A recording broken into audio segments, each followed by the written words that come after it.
This week on Airborne, Paul Allen and Burt are back in business. Boeing celebrates the biggest commercial order in its history and then certifies a 747-8i. And Piper announces managers for its new consulting division. I'm Ashley Hale. Welcome to Airborne on Aero-TV.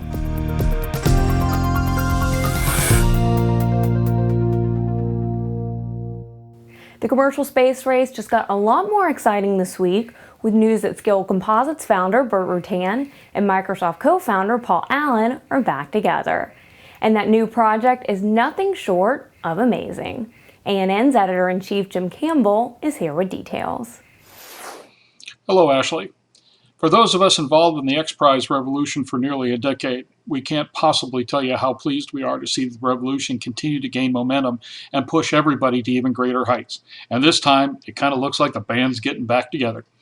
Spaceship One financier and X-Prize winner Paul Allen has announced yet another inspired partnership with aerospace pioneer Burt. This time, they've raised the bar to an astounding height with their planned development of an air launch system to provide orbital access to space with greater safety, cost effectiveness, and capability.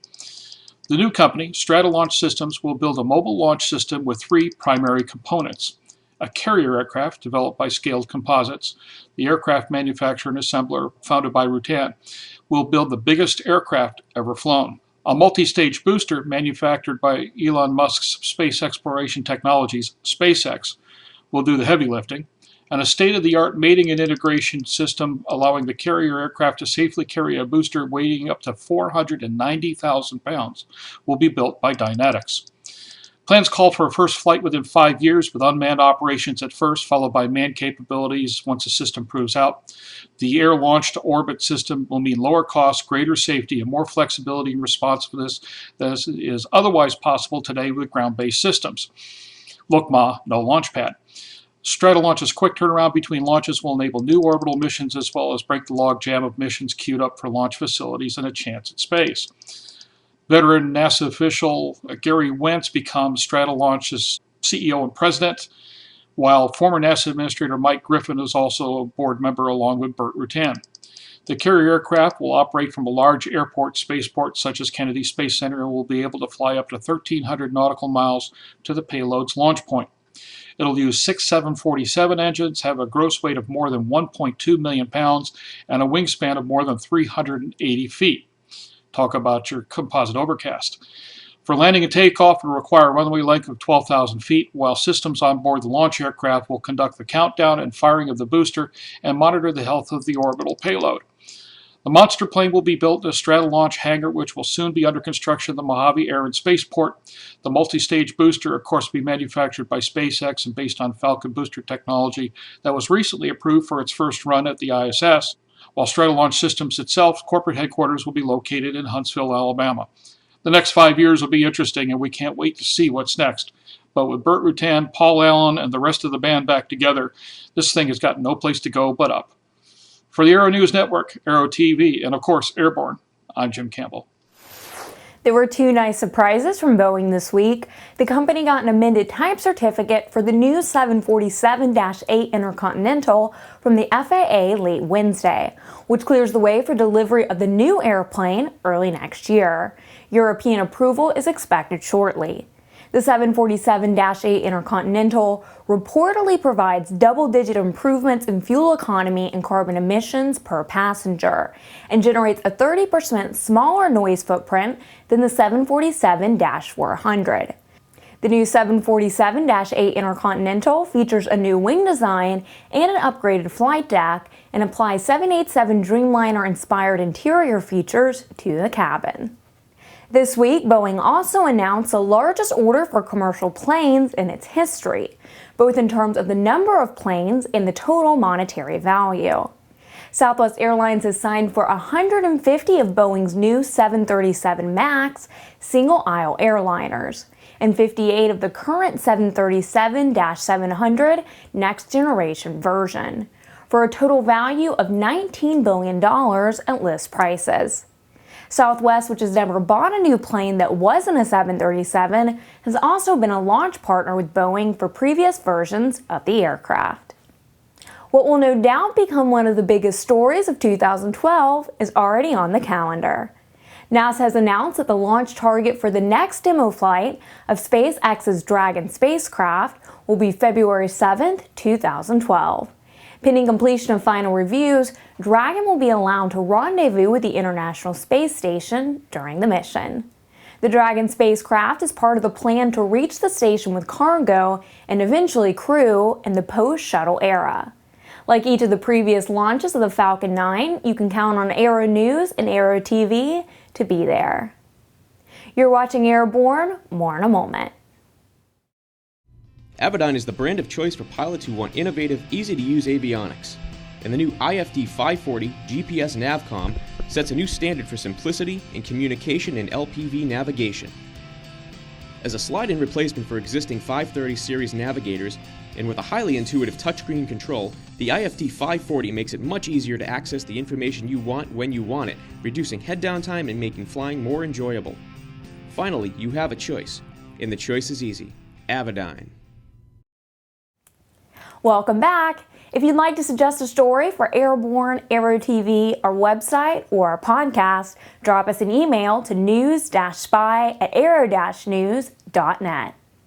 A report released Wednesday on the potential of Lightsquared's proposed broadband network to interfere with GPS receivers doesn't look good for the wireless company. ANN's Tom Patton has more.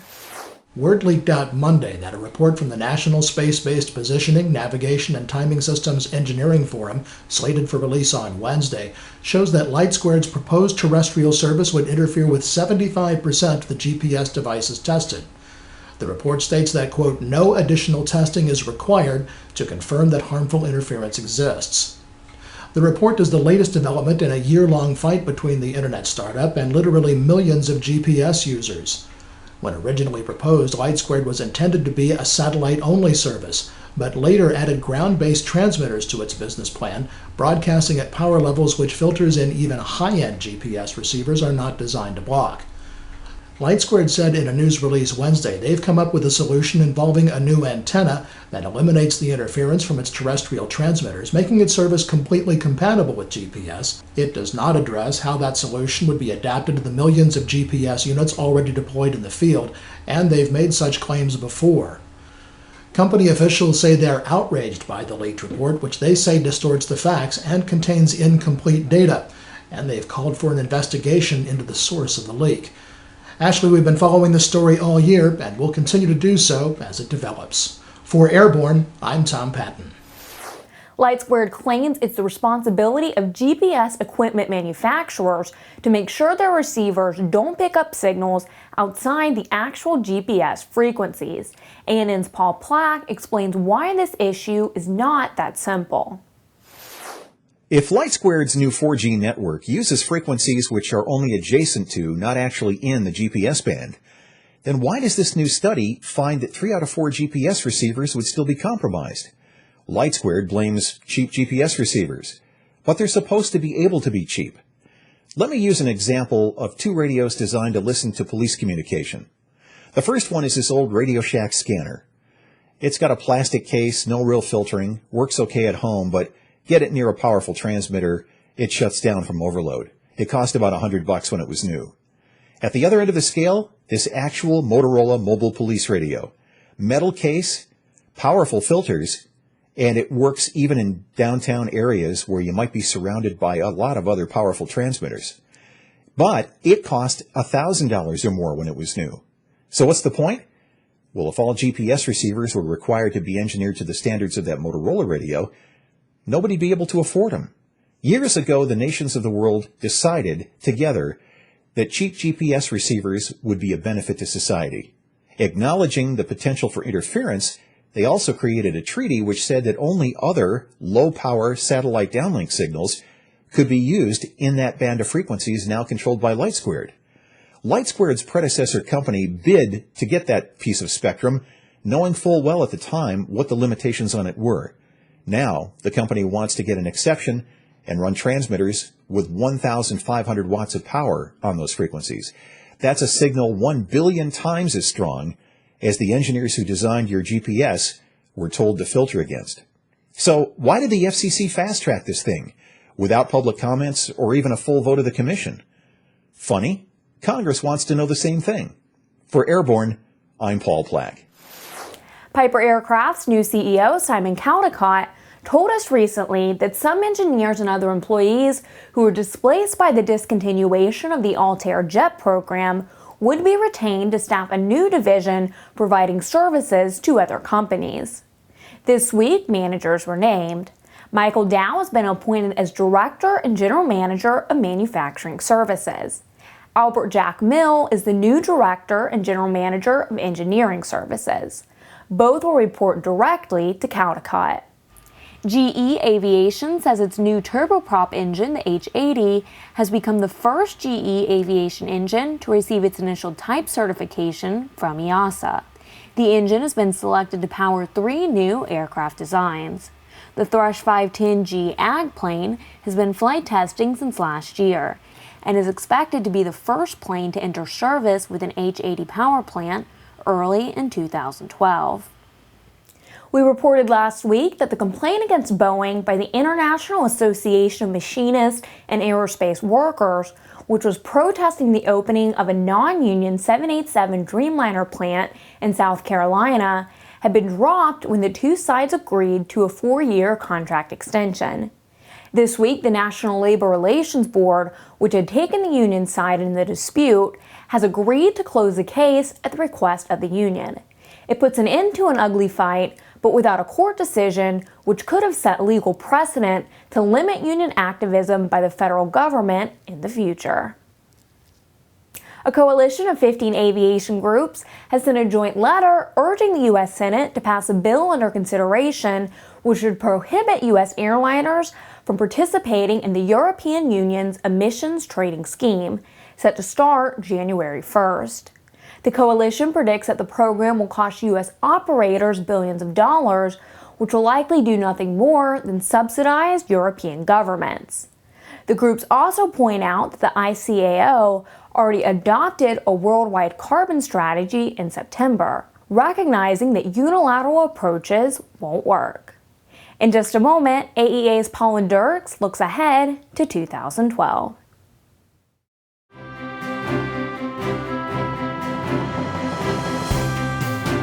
Since its inception, Redbird Flight Simulations has been dedicated to developing new training technologies and processes in an ongoing effort to make aviation safer, more affordable, and more accessible. We're using technology to make this kind of training accessible to all flight schools of all sizes and all budgets, and to democratize flying in general, because we make this kind of training more accessible to people.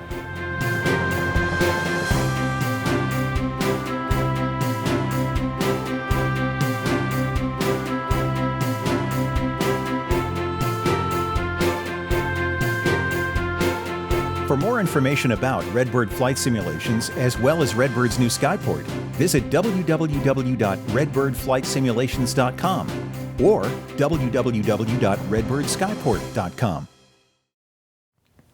Thanks for joining us. It's time for this week's barnstorming commentary, and we have a guest contributor. The avionics industry has continued to innovate through the recession, and 2012 will no doubt bring more change. Aircraft Electronics Association President Paula Dirks talks about AEA's mission on behalf of its members and some thoughts on the year ahead. Hi, I'm Paula Dirks, President of the Aircraft Electronics Association, an international trade organization representing the general aviation electronics industry. Our members are government-certified repair stations installing and maintaining avionics in general and business aircraft, as well as the manufacturers and distributors of these avionics systems. The AEA welcomes company memberships in 43 countries around the globe.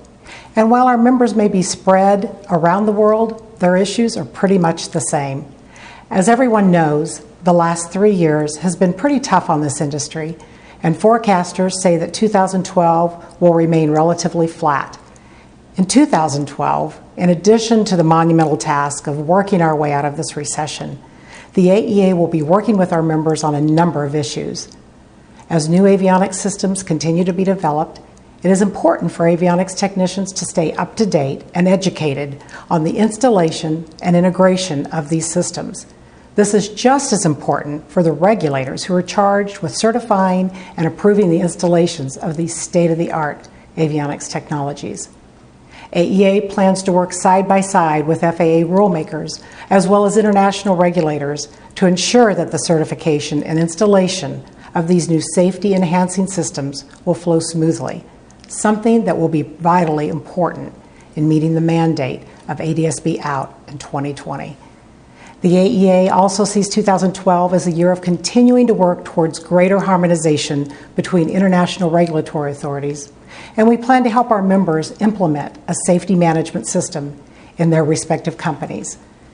The issues are great for 2012 and beyond. It will take all of general aviation and its community to make a difference. To all the readers of Aero-News Network, on behalf of the entire AEA membership, I wish you a happy, healthy, and hopeful new year. Thank you. The union, which now represents TSA workers, is blasting a House bill introduced by Marsha Blackburn of Tennessee, which would take away official-looking badges from TSA employees who have no actual law enforcement training or eligibility. The bill has 25 co-sponsors. Blackburn calls reported abuses of the police-style uniforms and badges by some TSA workers impersonation, which is an insult to real cops. John Gage, president of the American Federation of Government Employees, calls the bill a complete waste of time and adds, quote, "Those who would attack workers for following procedures should think twice and maybe take up a hobby." Airlines reported a total of 7 tarmac delays of more than 3 hours on domestic flights and 11 tarmac delays of more than 4 hours on international flights at U.S. airports in October. The Department of Transportation says all 18 incidents happened October 29th and all involved flights headed for New York JFK or Newark, which were diverted elsewhere. The DOT could fine offending airlines as much as $27,500 per passenger for busting the tarmac limits. But exceptions to the rule are allowed for safety, security, or air traffic control related issues. Aviation Partners, now a Boeing subsidiary, has responded to a lawsuit filed in Texas by Airbus, which seeks to invalidate the small company's patent on winglets. The Airbus version, called Sharklets, is a key technology on the Airbus A320neo, and Airbus doesn't want to pay royalties. Joe Clark, founder and CEO of Aviation Partners, says, quote, "What I can tell you is that we will vigorously protect our patented technology and intellectual property, which is currently saving the world billions of gallons on fuel on Boeing, Dassault, Hawker, and Gulfstream airplanes." Russia has had some proud moments in aviation. 2011's safety record is not one of them. A new report from the London consulting firm Ascend says Russia has become the most dangerous country in the world to fly in a commercial airliner, coming in below even the Congo and Indonesia. Russia has tallied 9 fatal airline accidents in 2011. Drunk or panicked pilots, forged safety documents, and lack of knowledge of procedures have been cited as factors. Each week, we share with you a sample of an online video one of our viewers thought was especially entertaining. We call it AVW, the Aero Video of the Week.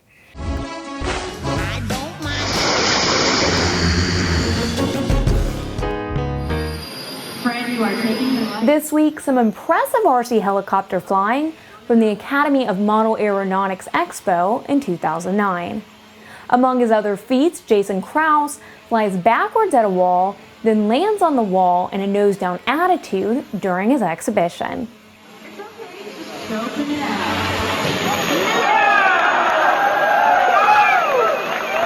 How many model helicopters do you suppose he's been through to get this good? To find this video, go to YouTube and search for Krause wall landing. The full video runs 1:45. And if you have a suggestion for a future Aero video of the week, send us a link at news-spy@aero-news.net. Finally this week, if you're spending 6 months on a space station with no laundromat, how do you get clean underwear? NASA policy simply says astronauts should wear the same clothes as long as they can, then throw them in the trash, which is sent in a Russian Progress module to burn up in Earth's atmosphere. But things are changing. NASA has commissioned a small business called Research to design a microwave-based low-water laundry system. Popular Science reports the system can also be used on Earth in remote areas or on board ships. Burning your underwear after one use sounds like a plan developed by a bachelor, particularly one who makes good money but doesn't have much free time. Now that doesn't sound like anyone who works at NASA. Get real-time 24/7 coverage of the latest aviation and aerospace news anytime at aero-news.net. And join us next week for another edition of Airborne. I'm Ashley Hale. Thanks for watching. We'll see you next week.